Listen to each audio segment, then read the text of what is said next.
Hi guys, today I am going to start a session regarding web development and designing.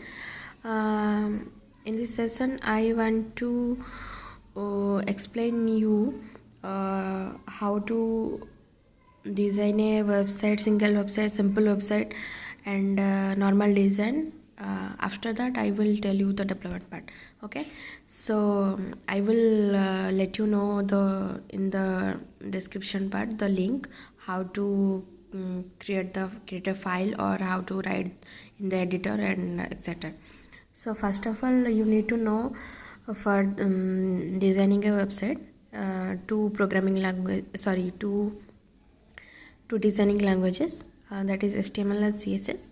For HTML CSS, you can go through the web three schools. You can easily find in Google. Otherwise, you can refer the more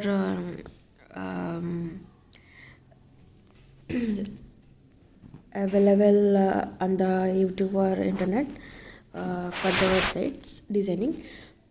Okay. um, I just let you know, if you know how to write a single line of code, HTML and in CSS. And the CSS are basically two types, internal CSS and external CSS. If we are using the CSS in the HTML file, that is called internal CSS. But if you are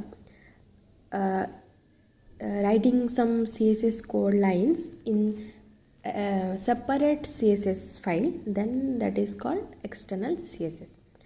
I have given you the link below the file where you can see and practice yourself.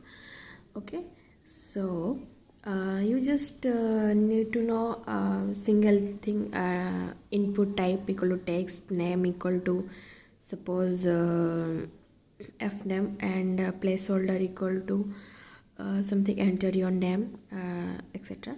That is, you have to put in a div and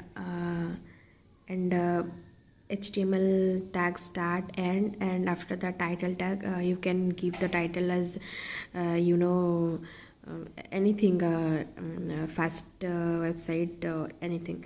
And after that, head, in the head section you can link the CSS font styles, icons, etc. And after that, you can start the body. In the body section, you can write the code, exactly the whatever you want to print. Suppose you want to print hello, I am Nivedita, just for example. So you can start HTML tag, start and end. After that, after the head part, start and end. After that, title, and after that, body. In the body section, you can write, first of all, normal, without any design, just print a simple text, that is, hello, I am John, hello, I am, that is, in div class equal to container, div tag, and in the div area you can write input type equal to text, and that is actually whatever I am holding the input text, that is a form, which you can submit a form in the post method, or that is the latter part. But only for printing just anything, you can write in h1 tag or h2 tag, the size, the font size of the text. In the h1 tag you can write hello, I am John, and save that file in demo.html, and save in desktop or anything you want, any drive you if you want. Then just double click on the demo.html file from your directory, and you can see the result in the web page, in the Google Chrome web page, or yes, Google Chrome, and that hello, I am John. That is a normal HTML without designing part. After in the next session I will tell you how to design the web page. Thank you so much, guys.